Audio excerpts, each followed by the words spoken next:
안녕하십니까. 하루의 경제 주식 마무리 경주마 이재용입니다. 오늘 하루는 어떠셨습니까? 이제 추석 연휴, 추석을 앞두고 이번 한 주 증시 관망세가 이어지고 있습니다. 저도 개인적으로 손이 나가질 않습니다. 이걸 팔자니 두렵고 또 사자니 두렵고 어떻게 해야 될지 모르겠는 그런 한 주가 되고 있습니다.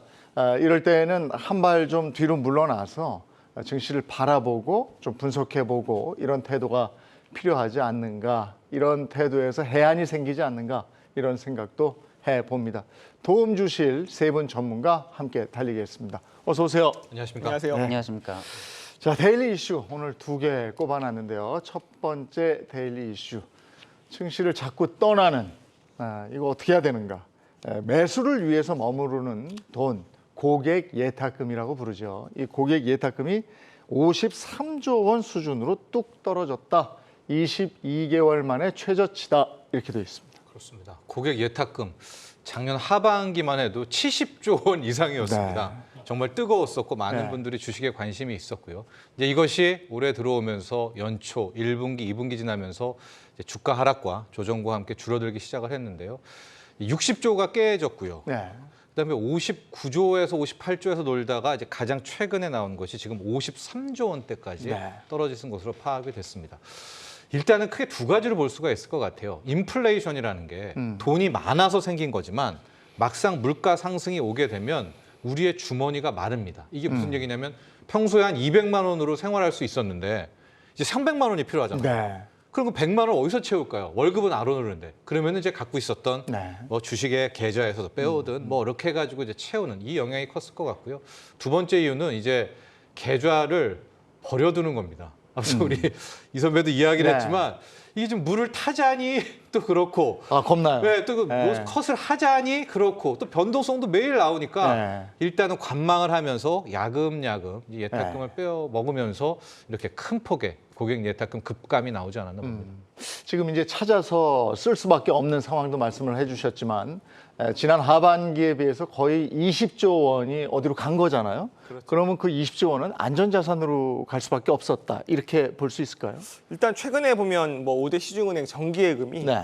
7월 말 이후로 17조 원 증가했다고 네. 해요. 근데 그러네. 그럼 17조. 이 돈이 글로 갔네. 그러니까 이제 정기예금만 늘은 게 아니고 네. 최근에 어쨌든 뭐 채권 판매도 예, 증권에서 예. 굉장히 활발하게 되고 있습니다. 그래서 네. 이게 안전자산으로 이제 이동이냐? 네. 그러면은 사실 주식을 팔아서 넘어갔다기보다는 뭔가 여유 자금이 생기셔서 투자를 하려고 할 때 주식을 선택할 수도 있고 예금이나 채권을 선택할 수도 네. 있잖아요. 그게 지금은 예금과 채권을 선택하는 자금이 훨씬 더 많다. 네. 이렇게 볼 수 있는 거죠. 그 액수를 따져보니까 진짜 비슷하게 네네. 그쪽으로 간 것 같은데 아닌 게 아니고요. 저도 아침 방송 끝나고 이제 같이 했던 사람들하고 만나서 커피 한 잔 나누면 얼마 전까지만 해도 주식 얘기도 하고 또 뭐 가상자산 얘기도 하고 경제 동향 얘기도 했는데 요즘 일절 없어요. 제일 재밌대 정치 얘기가요. 주변에서 그걸 느끼십니까? 저는 이걸 업으로 하고 있음에도 불구하고 네. 예전에는 제가 이걸 업으로 하고 있다 보니까 어느 누구를 만나든 주식 얘기를 물어보고 네. 비트코인 얘기를 물어보고 이랬었는데 이제는 제가 근황을 묻기가 조금 조심스러울 정도로 네. 투자에 대해서 고객분들이 혹은 투자자분들이 많이 지쳐 있는 상황인 것 같고요.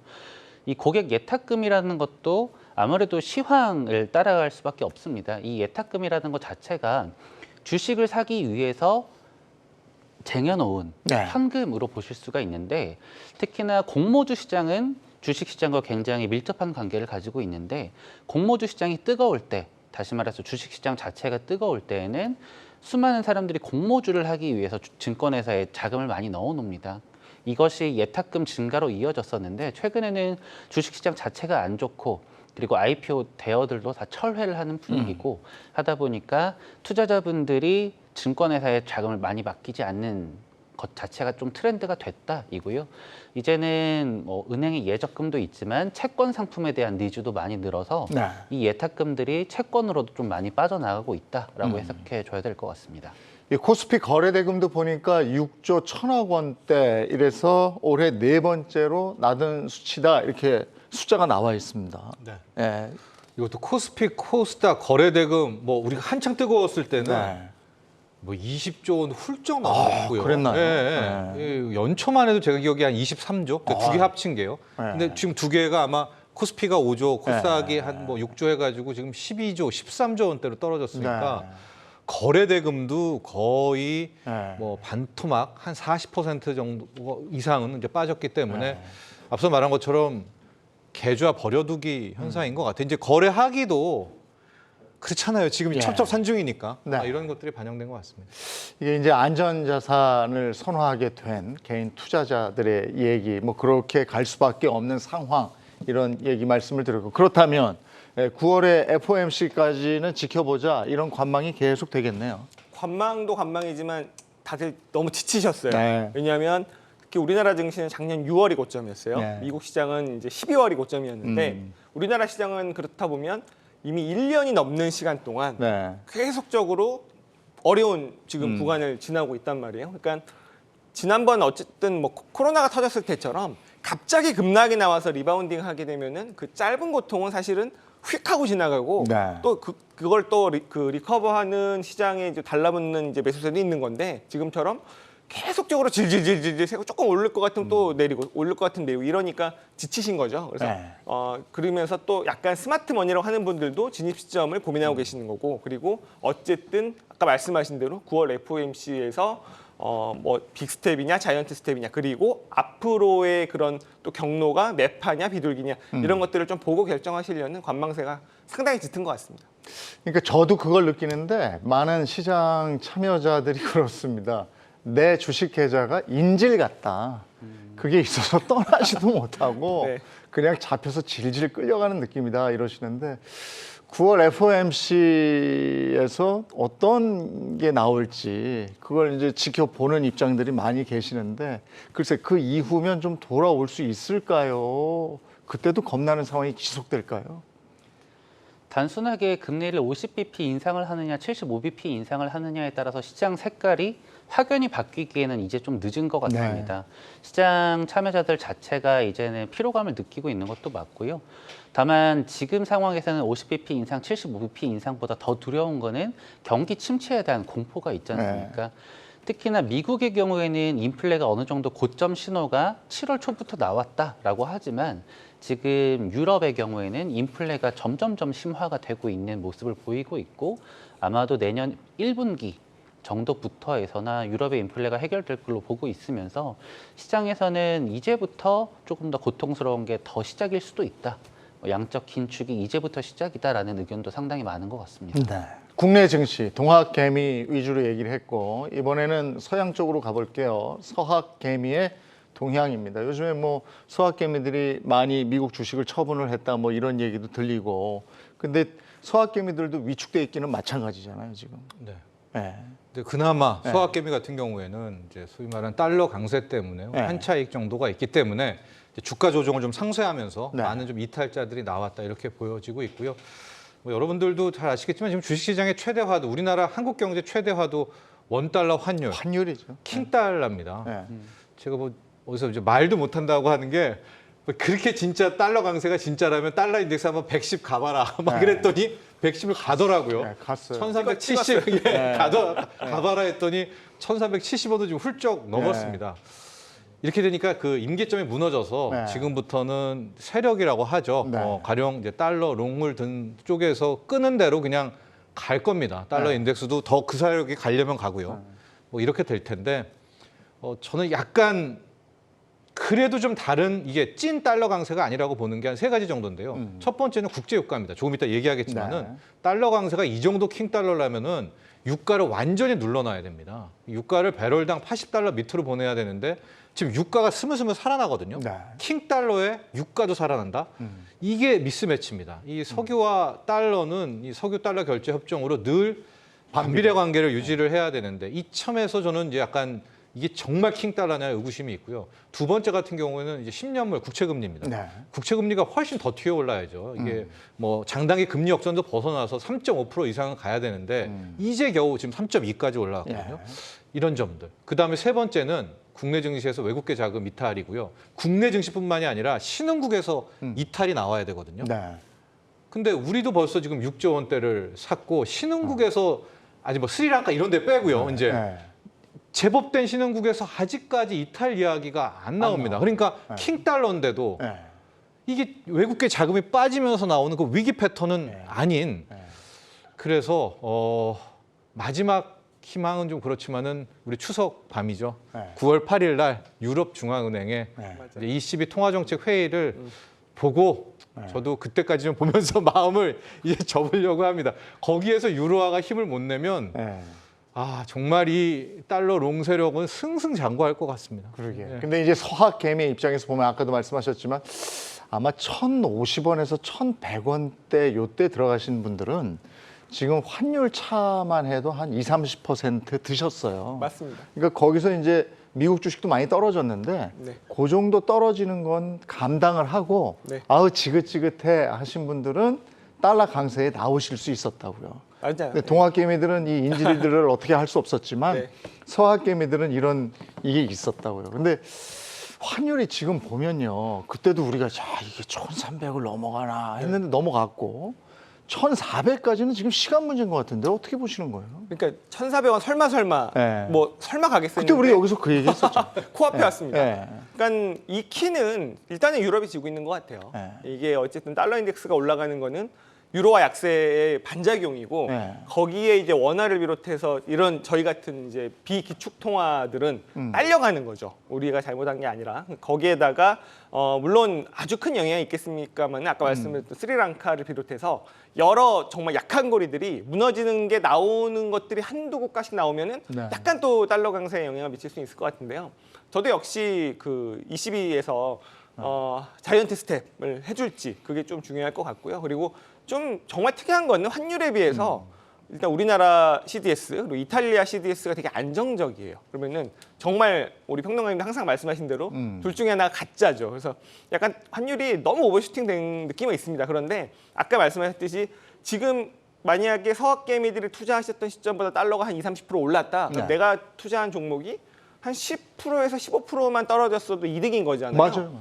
이런 거는 다음에 다시 정상화돼서 다시 리셋해서 처음에 투자를 하실 때도 기억하실 게 이게 미국인들은 할 수 없는 미국 투자인 겁니다. 아하. 그죠? 그렇죠. 예, 그렇죠. 미국인들은 네. 환이 전혀 작용하지 네. 않으니까요. 그래서 이게 그 금융위기 때도 이런 일이 있었어요. 네. 그러니까 환율이 거의 2배 뛰었잖아요. 네. 근데 주식이 반토막 났지만 약간 같은 그러니까 손실 없이 나올 수 있었고 그때 정말 한 70% 빠져 있는 네. 국내 주식을 살 수 있었던 기회가 있었기 때문에 네. 지금은 조금 뭔가 언밸런스하지만 다시 모든 게 정상화됐을 때 미국 투자는 꼭 레포트에 조금 하셔야 되는 그게 또 지금 결과로 나타나는 것 같습니다. 근데 지금 저는 또 궁금한 게 미국 주가가 정말 이 탐나는 주식들 그동안 너무 비싸서 담지 못했던 주식들이 굉장히 밑으로 가 있더라고요. 그러니까 이를테면 뭐 알파벳이라든지 애플은 아주 많이 떨어진 건 아니지만 그래도 제법 떨어져 와 있고 테슬라도 뭐 아주 많이는 아니지만 지금 분할한 다음에 조금 떨어져 있잖아요. 또 아마존 같은 경우도 그렇고 그래서 좀 담아볼까 하는데 달러를 딱 보면 손이 절대 나갈 수가 없는 네. 이거 어떻게 해야 됩니까? 방금 장희성 지점장께서도 말씀해 주셨듯이 한국인들만, 그러니까 비미국민들만 할 수 있는 투자 중에 하나죠. 그런데 네. 우리가 원하는 거는 환율이 낮을 때 미국 주식도 쌌으면 좋겠지만 미국 주식이 굉장히 잘 나가는 시기에는 환율이 또 낮고 반대로 그렇더라고요. 미국 주식이 네. 조정을 받은 시기에는 환율이 높은 네. 수밖에 없는 구조인 것 같습니다. 그래서 본인들이 투자자 개인 분들이 지금 내가 생각했을 때 어느 정도 높은 환율에 들어간다 하더라도 이 주식에 대해서 먹을 것이 훨씬 더 많다라고 가정을 한다면 투자를 하는 게 맞다고 보고 있고요. 네. 그런데 나는 지금 오히려 한국 주식이 더 매력적으로 보인다라고 한다면은 지금 가지고 계신 달러를 청산하고 오히려 한국 주식을 사실 수 있겠죠. 그런데 지금 단순하게 환율적인 측면만 봤을 때 원화가 특히 약세를 보이는 건 또 아니더라고요. 네. 연초 이후에 달러 인덱스가 한 14에서 15% 정도 올랐고 대한민국 그 환율이 미국 달러 대비해서 한 14에서 15% 정도 절하된 걸 봤고 그리고 유럽이나 일본에 비해서도 원화가 뭐 딱히 약하진 않은 그런 네. 모습입니다. 이런 걸 종합적으로 봤을 때 지금 달러 자체만 강한 이런 안전자산 심리 현상이 극대화된 상황으로 볼 수 있을 것 같고요. 이제 와서 환전을 하라는 얘기냐라고 하면은 이거에 대해서는 저도 섣불리 그렇게 하세요라고 말씀을 못 드리겠어요. 하지만 투자자 개인이 감내할 수 있는 수준이라면, 그리고 이걸 감내하고 나서라도 너무나도 탐나는 주가가 있다면 뭐 언제 지금 그 정도는 좀 감안할 만하지 않을까라고 보고 있습니다. 달러가 왜 이렇게 강세가 됐는지 아세요? 제가 1300 밑에서 팔았거든요, 달러를. 네. 그 다음부터 달러가 이렇게 쫙 갔어요. 네.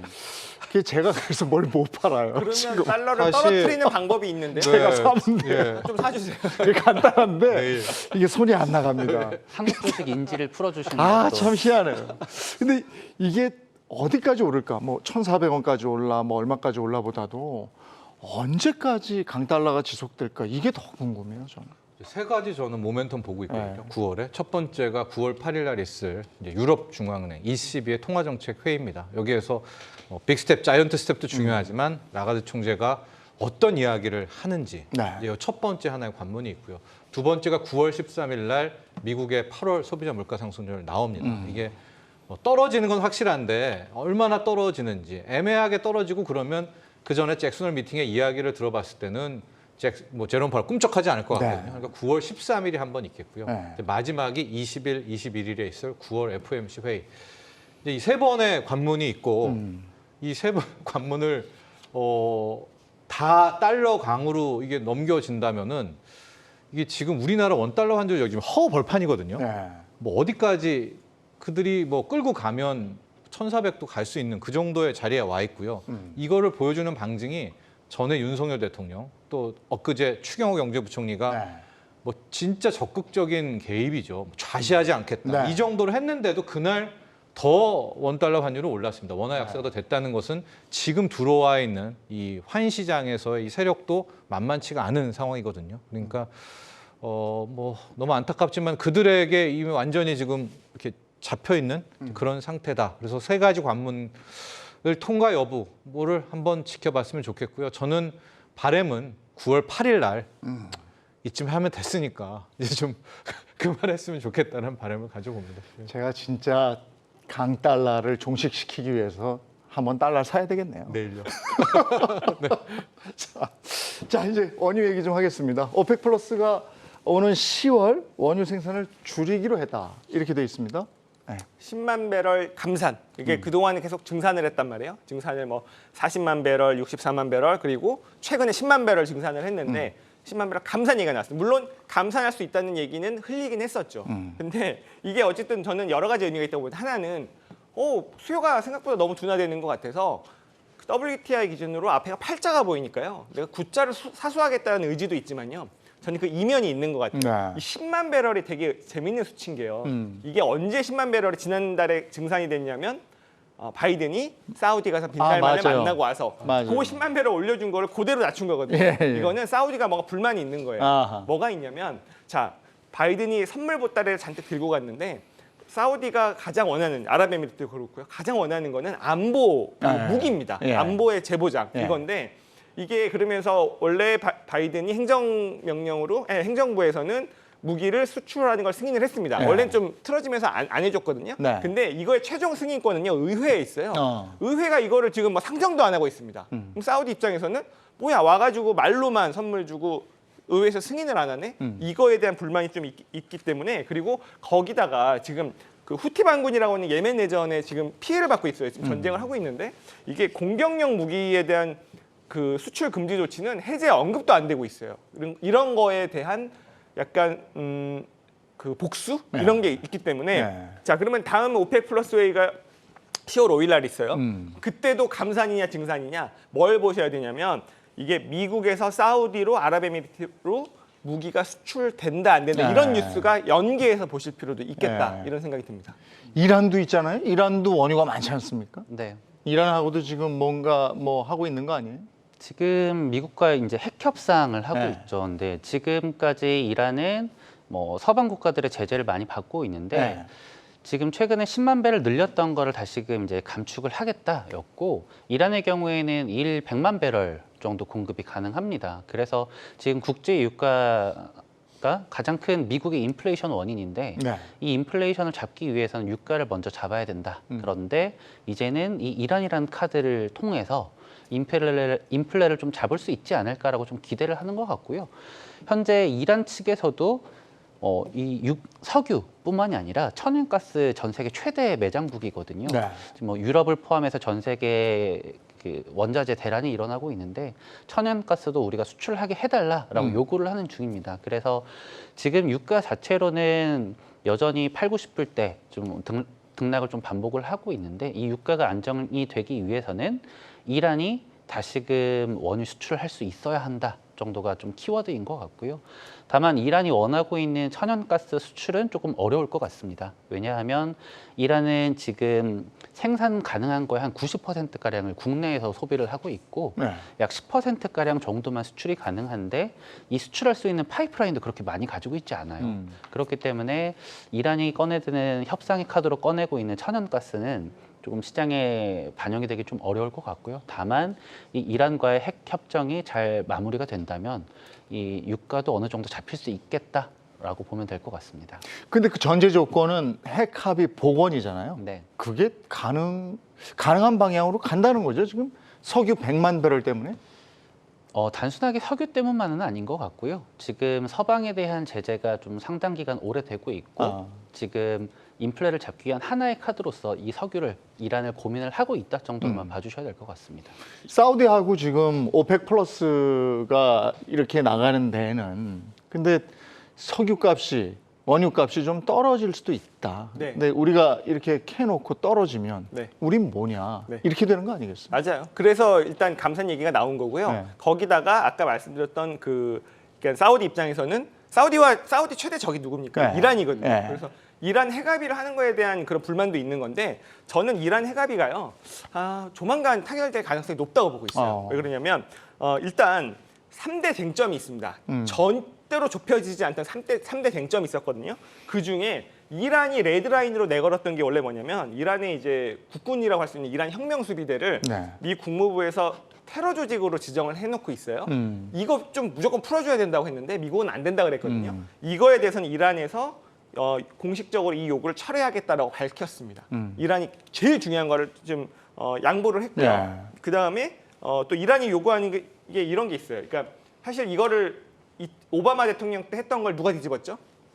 트럼프가 뒤집었잖아요. 네. 그러면은 지금 바이든이랑 했는데 네. 다음에 또 트럼프 대통령께서 뒤집으면 어떡하냐. 네. 이거 문서로 보장해라. 네. 이거거든요. 근데 미국 입장에서는 우리가 뭐 다음 대통령까지 컨트롤할 수는 없는데 그거에 준하는 이게 다시 제재를 복원시키더라도 단계적으로밖에 할 수 없는 이런 것들을 좀 뭐 의회에서 통과시킨다든지 문서화 해주는 거에 대해서 좀 준비를 하고 있고요. 또 하나는 확인되지 않은 세 군데에서 지금 핵시설이 있다라는 첩보가 있기 때문에 이거에 대한 지금 IAEA에서 사찰을 하고 싶어 하는데 이거 안 하면 안 되겠냐 이란에서 이런 요구가 있습니다. 근데 이게 좁혀지고 있어요. 그래서 이런 것들이 좁혀지면 될 건데 아까 이제 우리 강구현 선임 매니저가 얘기했듯이 한 일간 100만 배럴 정도의 좀 생산 캐파가 있는데 네.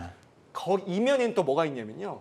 이란은 열심히 그 원유를 생산해냈는데 수출을 못했잖아요. 네. 저장고에 어마어마하게 있어요. 그래서 한 250만 배럴까지 그래요. 일간 당분간 수출을 할 수 있는 캐파가 있다고 하고 천연가스 얘기도 했는데 당장은 내수만 하고 있습니다. 왜 그러냐면 네. 뽑아내도 수출을 못하니까. 근데 재밌는 게요. 이란의 천연가스 매장량이 세계 2위예요. 러시아 다음입니다. 예. 그러면은 생산 시설 그리고 노후화돼 있는 인프라 파이프 제재 풀리면 그때부터 들어갑니다. 그러면 당장은 아니겠지만 한 몇 년에 걸쳐서 이게 공급되는 게 보이면 시장으로도 선반영을 하거든요. 그렇죠, 그래서 그렇죠. 이란 핵합의는 저는 굉장히 중요한 이슈다라고 보고 있어요.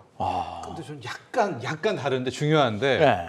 이스라엘이 큰 변수라고 보거든요. 예, 그러니까 어떤 이게 변수죠? 큰 변수고 최근에 어떤 뉴스가 나왔냐면 미국의 또 이중적 태도인데 네. 이란 쪽에서는 핵합의 이렇게 하면서 지금 이스라엘한테 공중급유기들을 대거 수출을 해줬어요. 네. 그러니까 하늘에서 비행기가 급유받을 수 있는 이 비행기. 근데 지금 이스라엘은 뭘 공표하고 있냐면 이란이 핵을 갖게 되면 무조건 때린다거든요. 네. 그럼 이 두 가지가 상충되는 태도를 미국이 지금 쥐고 있는 거예요. 그런데 미국은 잘 알다시피 유태인 세력이 굉장히 주춧돌인 세죠. 거고요. 세죠. 이스라엘과 한 몸처럼 이때까지 움직여 왔기 네. 때문에 저는 이란을 이런 미국이 풀어준다? 네.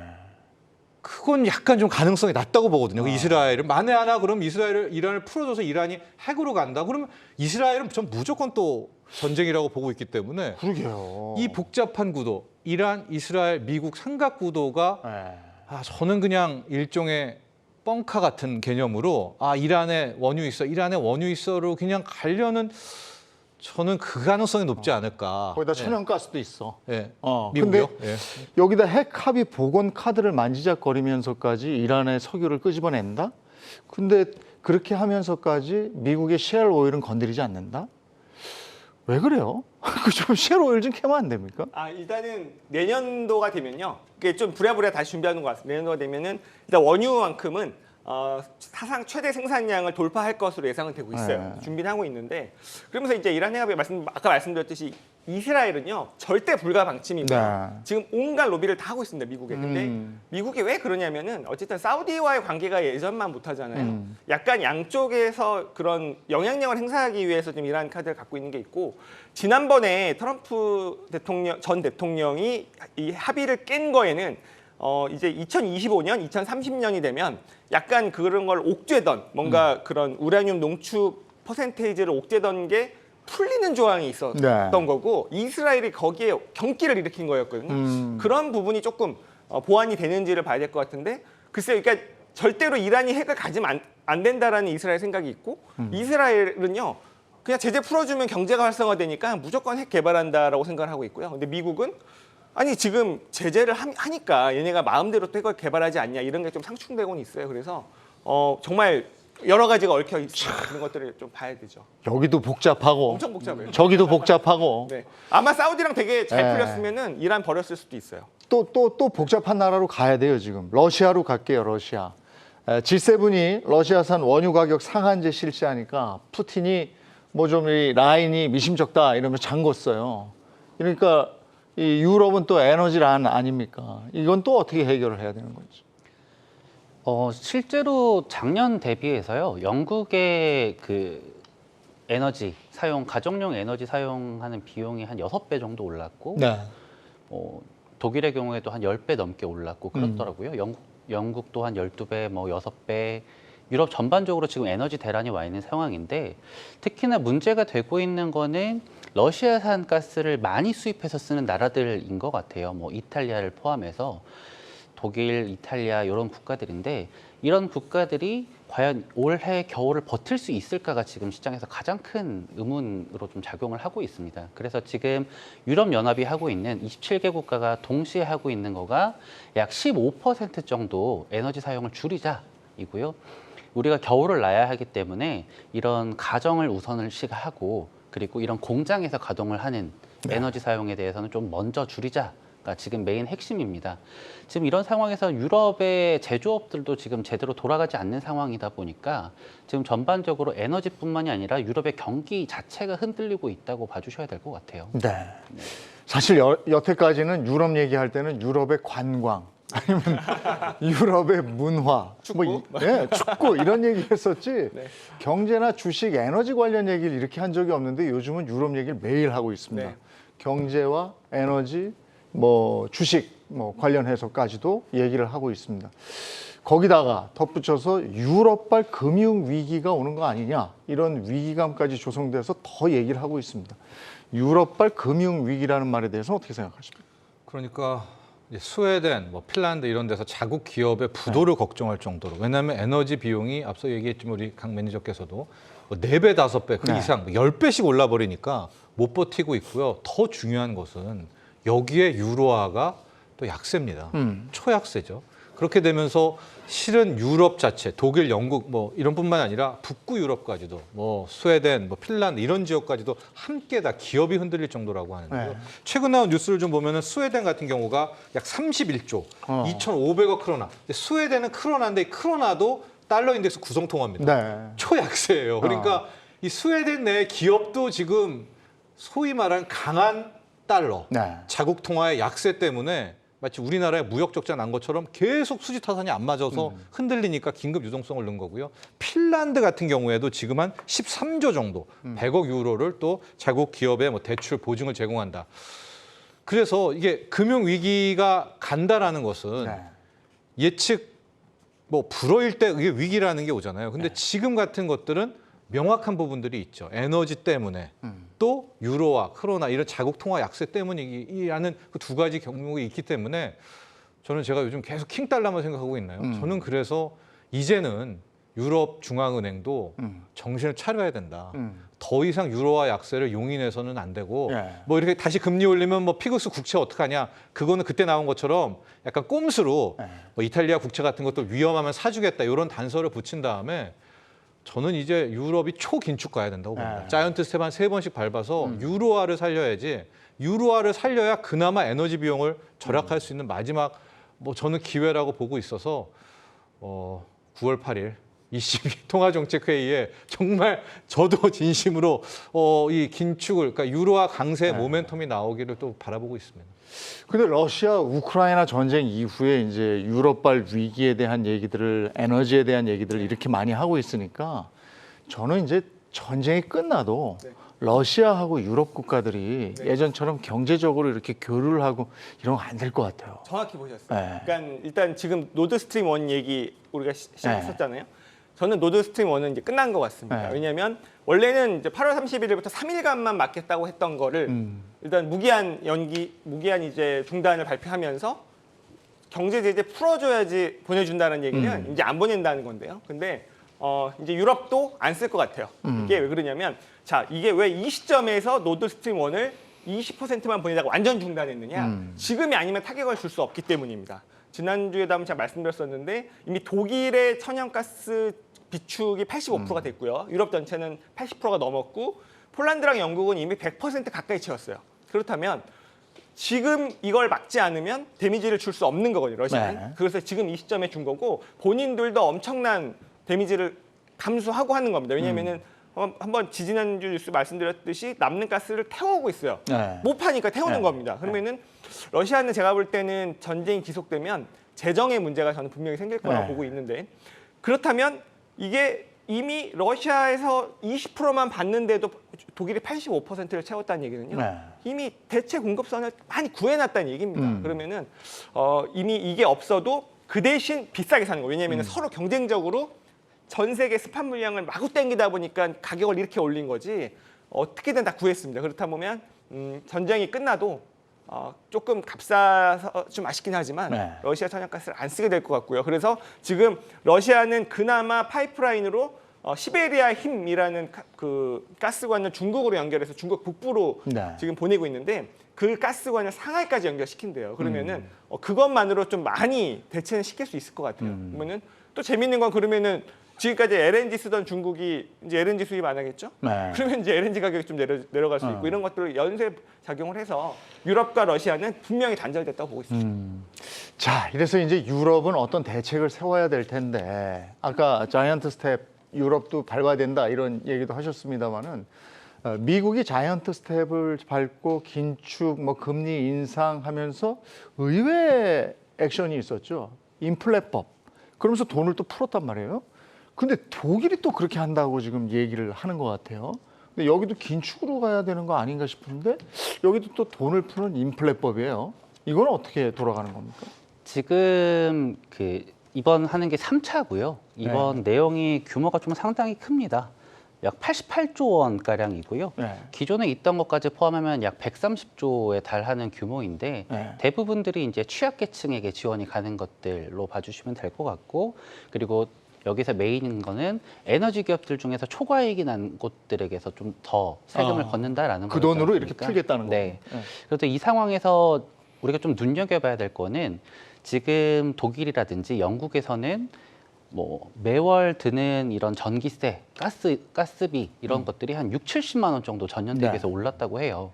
그렇기 때문에 이런 정부의 보조금이 나가는 것 대부분이 이 에너지 사용 비용으로 지금 나가고 있는 거고요. 그리고 뭐 취업자 그리고 실업자 너다 할 것 없이 뭐 금액의 차등은 있겠지만 어느 정도 정부에서 지원을 하지 않으면 지금 살아갈 수가 없는 상황입니다.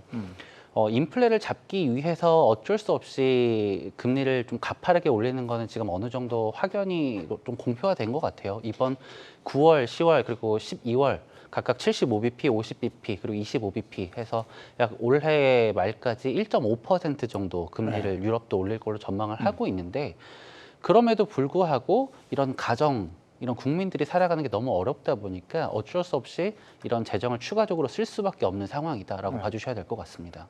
근데 이제 국민들한테는 그렇게 재정을 풀어서 뭐 겨울에 뭐 기름을 뗄 수 있게 가스를 뗄 수 있게 해줘요. 근데 러시아에서 관에 가스가 흐르지 않으면 이걸 가지고 장사하던 유럽의 그럼 에너지 기업들은 어떻게 되는 겁니까?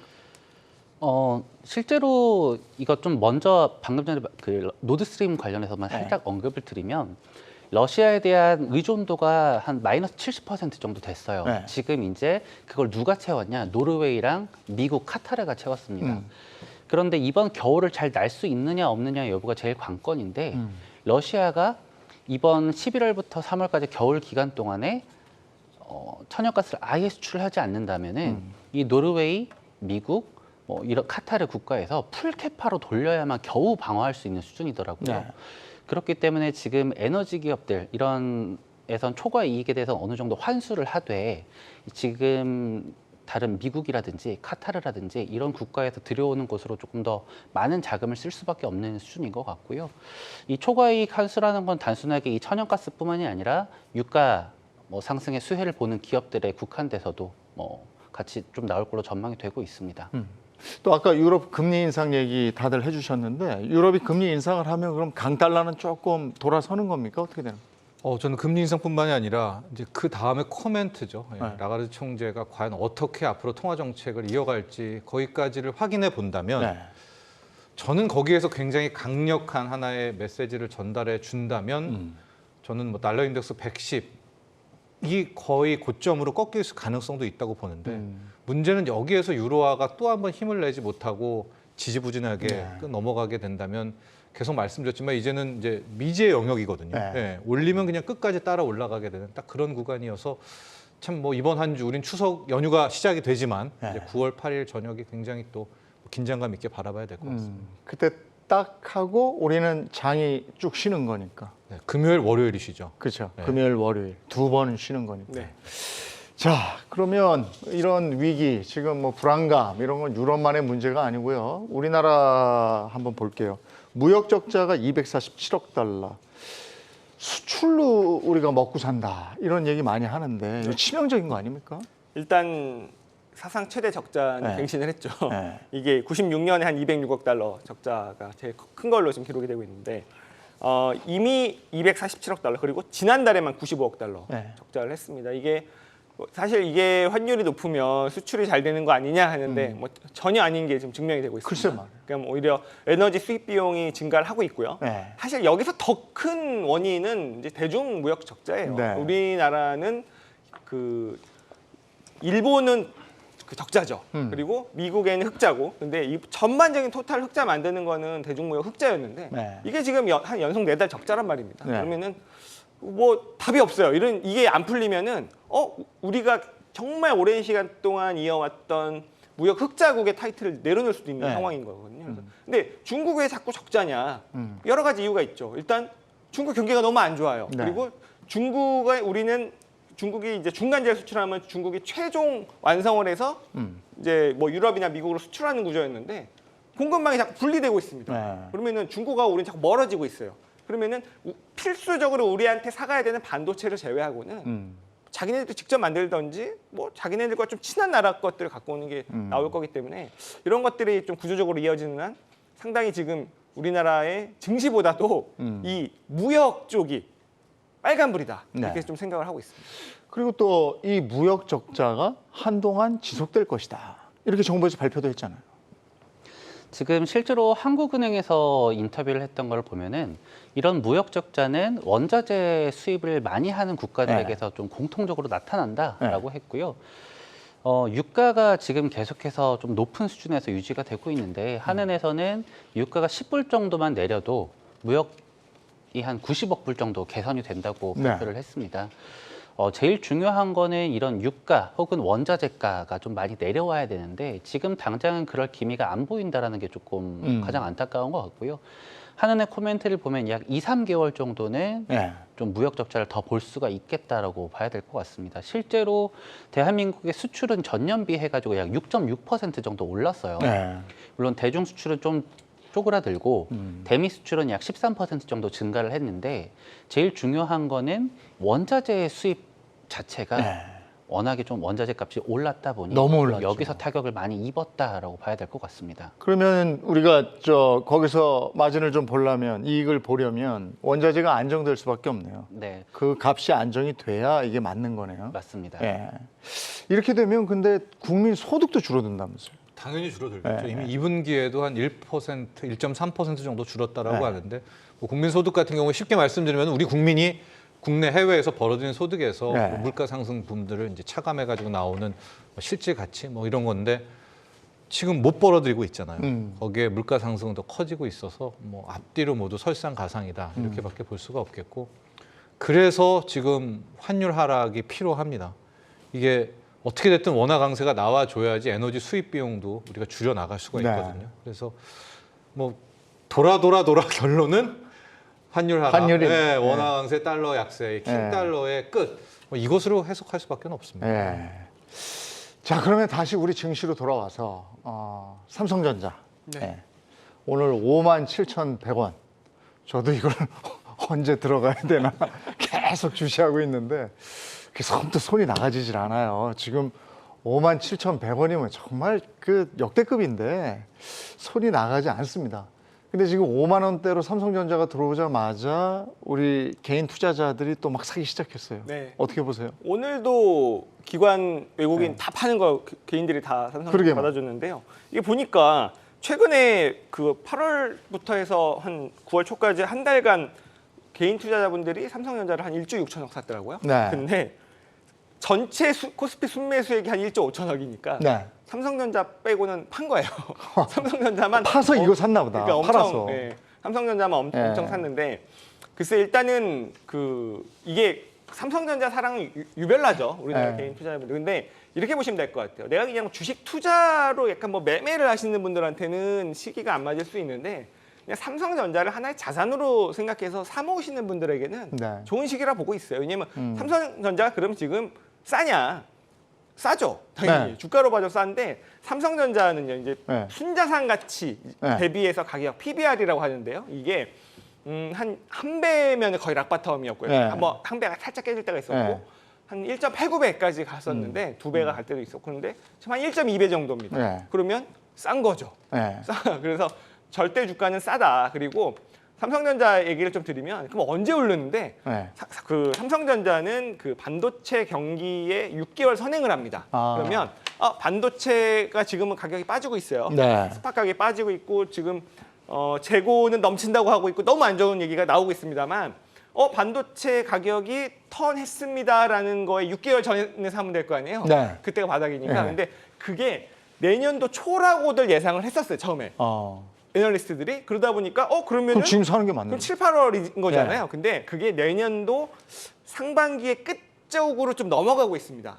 상반기의 5, 6월 후반 그러면은 올 연말 정도가 이제 바닥인 거잖아요. 그게 지금 왔다 갔다 하고 있는 거죠. 아. 그게 이제 나오고 있기 때문에 하지만 분명한 거는 내년도 상반기 중에는 바닥을 찍을 걸로 반도체 시황을 네. 보면 그렇다면 주가의 바닥은 어쨌든 올 하반기 안에 나온다는 얘기거든요. 네. 그러면 이게 약간 지금 바닥을 물론 6개월 뒤를 우리가 봐야 돼서 좀 어려울 수는 있지만 바닥 부근이다. 그리고 부근이다. 길어야 연말 안에 온다. 이렇게 네. 생각하시면은 이걸 자산으로 생각해서 사모으신 분들한테는 적절하다고 보고 있습니다. 근데 항상 걱정은 외국인들하고 기관이 파는데 개인 투자자들이 다 받아내니까 네. 이게 과연 성공적일까? 아니면 또 개미들의 무덤이 될까? 뭐 이런 생각을 하게 되는데 그렇진 않겠죠. 근데 한 가지 궁금한 것은 이게 분할할 때요. 삼성전자 분할할 때 얼마였어요? 몇 년 전에 했었죠? 제 기억에는 한 4년 전으로 기억을 4, 하고 5년 있고요. 전쯤 네. 되죠. 근데 그때 4만 얼마 아니었어요? 그 당시에는 반도체 빅사이클이 한 번 끝나고 나서 네, 네. 일단 고점을 형성한 분위기였었고 음. 그 이후에 분할 이후에 좀 쭉쭉 빠지고 그리고 나서 이제 코로나가 터지고 너도 나도 주식을 사다 뭐 삼성전자 묻지도 따지지 않고 삼성전자를 샀던 게 이제 작년 1월이었지 않습니까? 네. 그래서 9만 원을 한번 딱 기록을 했었었는데 9만 원대를 삼성전자가 고점 비해서도 상당히 많이 빠지긴 했어요. 그런데 주식을 단순히 고점 비해서 많이 빠졌다로 평가를 하는 건 굉장히 위험하지만 네. 지금의 가격은 굉장히 매력적인 구간대로 보고 있습니다. 이게 삼성전자 자체가 반도체업 부분이 차지하고 있는 비중이 약 25에서 45%예요. 다시 말해서 반도체 과거 2016, 17년에 빅사이클이 왔을 때 삼성전자 2.5배, 하이닉스 3.5배 갔던 시절에는 용산에서 구매할 수 있었던 이 D램이 4만 원이었던 게 2년간 8만 원으로 뜁니다. 네. 그게 원인이 뭐였냐면 첫 번째는 비트코인 채굴도 있었지만 주요 고객사 클라우드 산업이 가장 돈이 많이 되는 산업 부분인데 이 클라우드 데이터 센터로 주요 메인 고객사였던 알리바바, 구글, 마이크로소프트, 아마존 이런 기업들이 계속해서 반도체에 대한 요구가 있었거든요. 그 당시에는 이런 고객사들의 재고가 약 4주 정도였습니다. 그리고 그 전에 삼성전자가 2016년 초에는 재고가 15주까지 좀 늘어난 상황이었고요. 그 이후에 약 2년 동안 계속해서 고객사들이 반도체를 사가면서 4주 정도까지 재고가 줄었는데 지금 삼성전자나 하이닉스의 이런 주요 고객사들의 재고가 약 15주가량이라고 합니다. 이런 걸 봤을 때 단순하게 4주에서 15주 박스권으로 보긴 애매하지만 그럼에도 불구하고 재고는 지금 고객사들이 충분히 확보를 했다. 여기서 더 나빠질 거는 그렇게 많이 보이지 않는다 정도로 보고 있고 하이닉스도 2011년 이후 지금까지 PBR 0.9배에서 매수를 하면 늘 승리하는 조건이었거든요. 근데 다만 현재 하이닉스의 PBR 0.9배는 9만 원가량 수준이고 시간이 얼마나 걸릴지는 모르겠지만 가격적인 메리트는 지금 충분히 있는 구간이다라고는 보고 있습니다. 네. 2018년이군요. 2018년, 그러니까 지금으로부터 4년 전에 분할했어요. 근데 보니까 그때가 4만 5천 원 정도 했어요. 네. 그게 10만 원 가까이 갔다가 지금 5만 7천 오늘 100원입니다. 그러니까 손이 선뜻 안 나가는 게 4만 5천 원대 가면 제로 세팅이에요. 그러니까요. 이게 여기까지 갈까 봐. 지금 그리 이게 손이 안 나갑니다. 어떻게 보십니까? 그러니까 이제 4만 5천 원으로 돌아간다는 거는 PBR 1배가 깨지는 건데 네. 뭐 그렇게까지는 안 될 거라고 보고 있고요. 근데 이제 약간 여기서 만약에 한 5만 원 중반 네. 아니면 정말 최악의 한 5만 원 초반까지는 열어 지난번에 5만 5천 원 가지 않았어요? 네, 맞아요. 네. 그 정도까지는 열어놓으실 수는 있더라도 왜냐하면 4만 5천 원 벌 때 삼성전자와 좀 실적이 다르니까요. 물론 이제 그때 슈퍼사이클 때문에 네. 반도체가 일시적으로 엄청나게 폭발한 건 있었지만 그런 이제 그 기초적인 체력이나 이런 건 굉장히 다릅니다. 그래서 그리고 지금은 뭔가 이제 파운드리 경쟁력도 올라갔고 그런 것들을 4만 5천 원이랑 비교하기에는 조금 난센스다라는 생각은 좀 들긴 들어요. 그것까지 가겠느냐? 그리고 8만 원, 9만 원일 때 삼성전자 사고 싶은 분들 되게 많았거든요. 아, 그때들 샀다가 지금 이렇게 된 거 아니에요? 그때 사는 게 문제지 지금 사는 건 저는 문제는 아니라고 봐요. 예. 그때 샀다가 저도 계속 물 타고. 사고 싶을 때 사면 안 돼요. 그리고 또 하나 이제 점검해야 되는 게 아까 이제 환율 우리 얘기했는데 외국인들이 고환율이면 팔아야 되는 거 아닙니까? 늘 이 근데 자리에서 사요. 말씀드렸었죠. 예. 지난달에도 뭐 3조 5천억 이상. 네, 그러니까 6월에 2,270 찍고 올라오는 네. 7월, 8월 이달은 좀 팔고 있지만은 벌써 6조 가까운 순매수를 하고 있습니다. 네. 물론 이 부분에 대해서 이걸 좀 이제 부정적으로 보는 쪽은 네.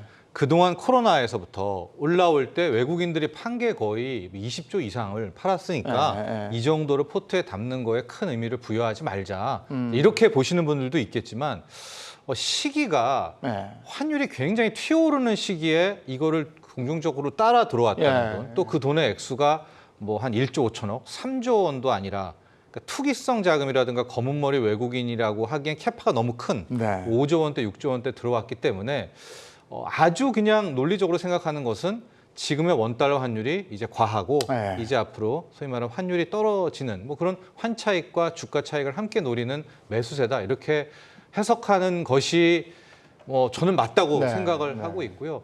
또 하나 이런 측면이 있어요. 우리가 보통 인플레이션은 종이돈의 가치가 떨어져서 나오는 거잖아요. 네. 근데 지금은 엄청난 인플레인데 종이돈의 왕인 달러의 가치는 올라가는 달러 강세입니다. 그러니까 이거를 바꿔 생각하면 만에 하나 진짜 우리가 생각하는 오리지널 인플레, 달러 강세가 약세로 꺾이고 나서 네. 여기에서 나오는 진성 인플레가 나온다면 이때 초반부는 늘 주식이 먼저 달려갔거든요. 네. 부동산은 꺾였지만은 네. 이제 금리가 올라가가지고 그런 것을 가능해 본다면 저는 지금 들어왔던 한 5조 원, 6조 원대가 지금 이 정도의 인플레를 달러 강으로 막은 거고 달러 강세가 풀리는 순간 더 큰 인플레가 나오면서 소위 말하는 이제 주식에서 받게 되는 그런 인플레 프리미엄을 함께 노리는 것이 아닌가. 뭐 그리고 그들이 지금 사고 있는 것이 삼성전자 안 사잖아요. 네. 뭐 LG 에너지 그때 솔루션이라든가 막 사다가 지금 또 예, 팔아요. 에너지 솔루션이라든가 뭐 신재생이라든가 이런 쪽을 사는 거 아니겠습니까? 그러니까 들어오는 종목도 정확하게 고물가주를 노리고 타겟팅하고 있기 때문에 달러 강세만 끝나는 순간부터 이 6조 원도 점검이 정체도 밝혀지겠고 네. 뭐 증시도 다시 한번 뭐 상승에 대한 기대도 할 수 있지 않을까 이렇게 봅니다. 그러니까 지난달에 외인들이 산 게 올해 가장 큰 규모예요. 이게. 맞아요. 네. 어쨌든 그래서 이제 돌아오는 조짐인가 이랬었는데 또 멈칫거리는 것도 같고. 아이고 이제 어쨌든 추석 지나고 봐야 되잖아요, 세 분은. 그죠? 그렇죠. 뭐 네. 추석 덕담이라도 한 말씀 해주세요.